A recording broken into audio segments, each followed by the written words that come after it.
My name is Michael. I'm an alcoholic. I'm grateful to be here. I'm grateful to be sober. My sobriety date is 12/13 of 2007.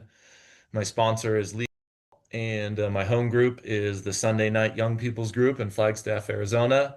We're about 2 hours north of Phoenix, and if you're ever passing through on the 40, I'm an active member in Alcoholics Anonymous, go to multiple meetings, and you're always more than welcome to swing by. And very similar to what this group defines as young, we kind of talk about it as room for spiritual growth. And so I think I was asked um, for what was it for ICYPAA to speak on the Oldie Pa panel. And so I think I've officially passed the threshold of young pa like young person, and I'm super grateful for that because like I'm sober moving into different chapters of my life, which is pretty sweet. So anyways, really great meeting. I love the intro. I love the setup and the time call out. So congratulations to everybody who's picking up time or counting days, whatever that is and however it fits. Things change. It typically gets better, but things definitely change in Alcoholics Anonymous. So I'm glad that all you guys are here. My experience has been that early on, I was very reactive in sobriety. I didn't have a well-developed tool set, and it took a couple of years, like 3 or 4 years, for me to really kind of stabilize and start making a little bit better decisions for myself in sobriety. So, yeah, congratulations for everybody.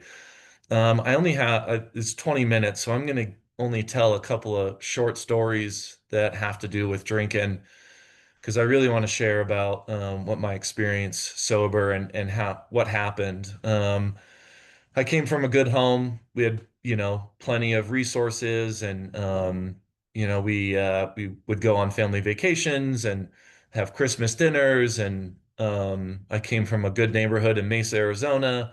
And I say that because not everybody hears like some stories. Like sometimes we indulge in some of the harder edged stuff, and I just wanted to speak my truth, and that's where I came from. I came from a good home. My dad was a Mesa police officer and a SWAT officer, and my mom was a PhD and she was a registered dietitian. She taught at ASU for a long time, so that's kind of just where I came from. The first thing that really happened in my life that's of note is my dad had a massive heart attack when I was 7 years old. It was me, my brother, my mom, and we are all kind of getting ready for school. And my dad had a massive heart attack, and he died, like pretty much right in front of us. And so there was this separation pretty quick right from there, and a couple other traumatic things happened, but there was a separation between me and you. And I used like bicycles, like BMXing. I used food. I used dirt bikes, like inappropriately, trying to fill a void. Video games. I don't know if I mentioned that, but I've used other things, other substance, like you know, uh, behaviors, other, I guess, that addictively that helped me kind of cope with what was happening internally. And so at 13 years old, I got my hands on weed for the first time. I really loved it. Right around the same time, I smoked my first cigarette. Really love cigarettes. And that kind of slowly burned, and I kept kind of going a little bit at a time. And then eventually, my whole neighborhood crew, we got a case of it was split in half between Mad Dog 2020 and Mickey's 40s. And we were in Mesa. There's retention basins because there's nowhere to put the water. And so we were in a retention basin. There was like 20 of us. It was half dudes, half girls. It was all a bunch of like we rode dirt bikes. So we were like that crew. We would like light streets on fire with gasoline, and we'd ride our dirt bikes around the neighborhood causing trouble, and we were just knuckleheads. And it was a lot of fun, but the that night, we drank that Mad Dog. It was strawberry banana, just so if anybody's curious. I love Mad Dog 2020. I'm not a big grape fan, but any other Mad Dog, I'm good for it. That shit gets you so drunk so quick, and it worked really well. Not even a big fan of Mickey's, man. I just really like the Mad Dog for some reason. And we were smoking like Mexican brickweed that still had sticks and stems, and we got our pipes from trails. And so like you would load up the bowl and it would like pop and like sizzle, and we had no idea what we were doing, but we were getting loaded, and it was an awesome night. Um, Nobody rolled their car that night. Nobody went to the hospital that night. Nobody went to jail that night. No fights happened. Nobody cheated on anybody, but that night was fucking perfect. It was absolutely perfect. And I fell in love with alcohol and the effect produced by alcohol.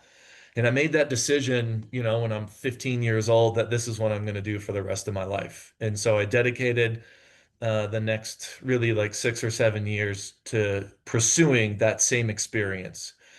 And then over time, that led me to jails, that led me to institutions, that led me into courtrooms, the places and like really inappropriate places for me to be. I'm in areas of Phoenix and Glendale that I shouldn't be at, and like this, I do not belong in those situations, um, and that's really what happened with my alcoholism. I'm a pathetic drunk. I'm a creature when I'm in my cups. I'm disgustingly and dangerously antisocial. The book highlights me and hits me everywhere, man. Like I identify, the Dr. Jekyll and Mr. Hyde. Early on I was a pretty happy drunk, but towards the end I really started to get violent and aggressive and angry. And yeah, and it just, alcohol changed me. And I really love what Bill says that in its flight, it turned on me like a boomerang and cut me all to ribbons. And I identify with that, the thing that I was willing to give up everything for. I gave up school, I gave up dirt biking, I gave up employment, everything left me high and dry and abandoned me. And so I'm sitting there at 20 years old, 21 years old, and I have no idea where to turn. Um, I was exposed to recovery in a couple of like very general ways, but I'd never been to an AA meeting. And then my first AA meeting was in a jail. And I got sober at 21 for the first time. I needed to be sober at 21. It was an absolute disgusting state of affairs. I had failed out of school. I had, like all doors closed on me. And so I went through the Salvation Army and off of Central, and I can't remember the other one, like Roosevelt. It's like straight downtown. Night walkers are cruising around everywhere. The trip to Circle K, if you make it back, it was like, hell yeah, what a great trip to Circle K. It was just a lot of fun. I love the Salvation Army. Made a huge impact in my sobriety. And it was great. And I got sober. I grabbed a sponsor. I worked the steps. I had service commitments. I chaired a meeting. And the mental obsession had been lifted. I was not, thinking about the next drink. And I was sober for a year. And then I moved back up to Flagstaff and I stopped doing all of those things. And slowly the mental obsession returned. And it didn't just like, jump in my ear and say, grab cocaine and a bottle of vodka and get loaded. It started off with like, hey man, probably grab a beer. It's okay. You got a year sober, get a beer. And I was like, no, no, no, I'm not going to do that. And then eventually it started getting louder and louder until I literally like could not drink. And so I picked up that drink after a year and 4 months sober. And the next 4.5 months was wasn't good. It was really dark. It was depressing. I'm mean and I'm cruel, and I'm just not a very like elegant drunk in any way, shape, or form. And you guys probably identify because you're sitting in a meeting of Alcoholics Anonymous, online. So yeah, you guys get it. And it was the impending sense of doom the book talks about. And like I knew that this house of cards was going to crumble. I was playing the UA game. I was robbing from Peter to pay Paul, like just any manipulation tactic. I was, desperate to get drunk on a daily basis. And in the end, I was like searching through my couch because I had lost my job again with like a handful of change. And I would walk up to the closest Circle K with like 285 trying to figure out how I'm going to get the most alcohol in my body for $2.85. And that's like one of those experiences of the pitiful and incomprehensible demoralization.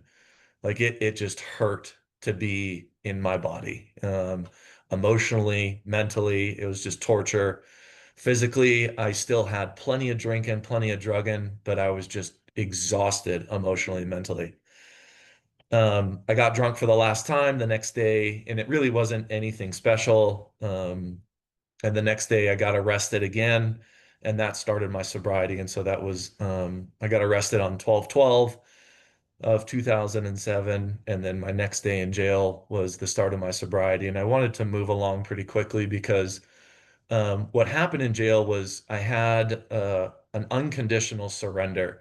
I'd been in jail a couple of times leading up to that point, but I was sitting in the housing unit and I was in the corner, like physically, there was a corner of the room. And I mean, like, it was hard to just be okay in my skin. And I said, all right, God, I'm going to prison. This is my third probation revocation.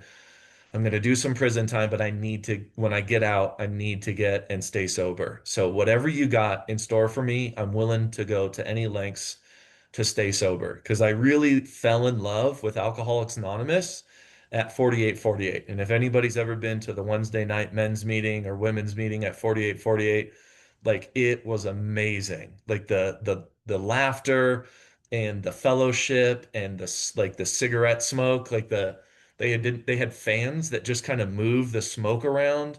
They didn't even have blades on them, and that like the smoke kind of like settled like right around here.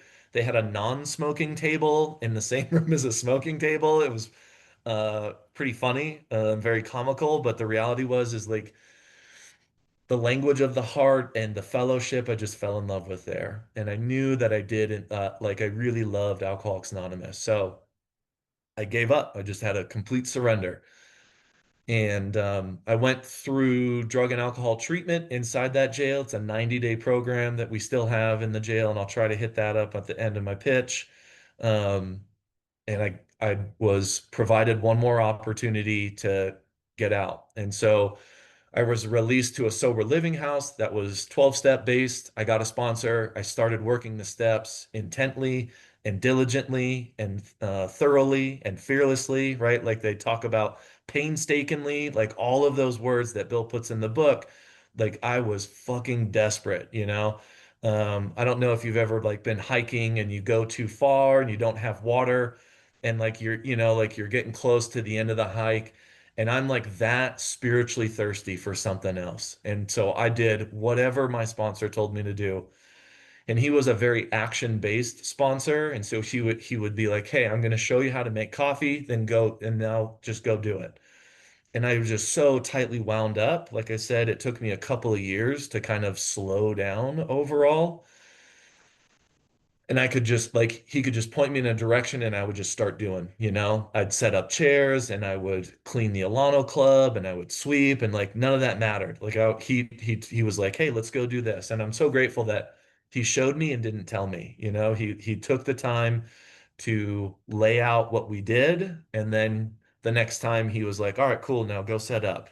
So worked all the way through the steps, moved out, and then we went to ICYPAA in 2009. It was at Orange County, and it was my first time at a young people's convention. And there was like, 500 or 600 people that were banging on the doors trying to get in, just high amount of energy, in very, very intense. And it was like, dude, I never expected sobriety to bring this level of enthusiasm, not only to my life, but just overall. When I got sober, I had no clue that meetings were just a very small piece of what it is like to live an active life in recovery. And I'm so grateful that I went to that Akipon. like the doors opened and everybody rushed in and they were taping off seats and Eye of the Tiger was fucking playing in the background and it was sick and it was just yeah, it was crazy. And I was like, I'm fucking chasing this. And I've been chasing that for the last 17 years, right? And I'm so grateful that Young People's exist because it's just been a channel. I've always had a solid footing in old time AA, like just normal Alcoholics Anonymous.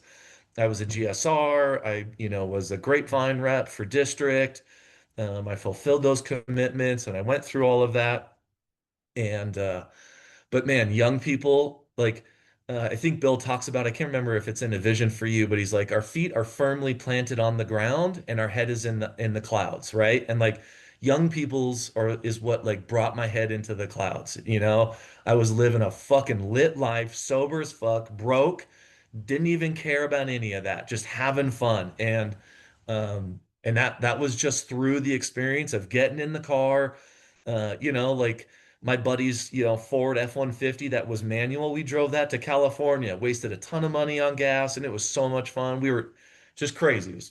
Loved it. And so I've just been doing that ever since. Hosting ICYPAAs and going to Western area conferences and the international conventions and just chasing after sobriety. And I'm so grateful for it.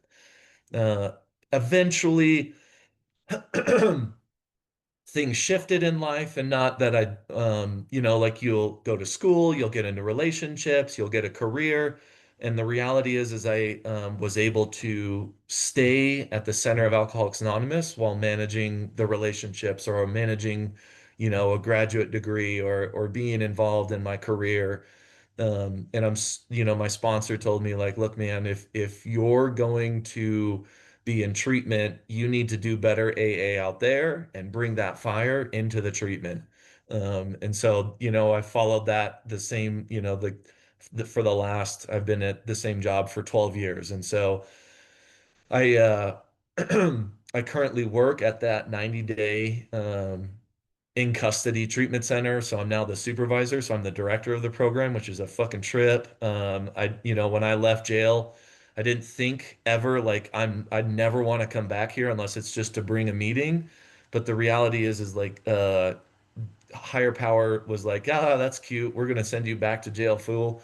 And so, the last 12 years I've been working in the jail, providing treatment to guys who are either going to prison or getting released and trying to bridge the gap of like treatment knowledge to how you apply that in 12 step, and really bring the message of Alcoholics Anonymous, but pay attention to evidence-based practices if that strikes a chord, it's because it's like, whatever, like, yeah, a schedule is going to keep me sober, no, that's not going to work. And so we talk about like, how does a schedule apply to Alcoholics Anonymous? How does a schedule apply to maintaining relationships and sponsorship? So yeah, I love my job and I'm so grateful for the higher power bringing me all the way back around to that.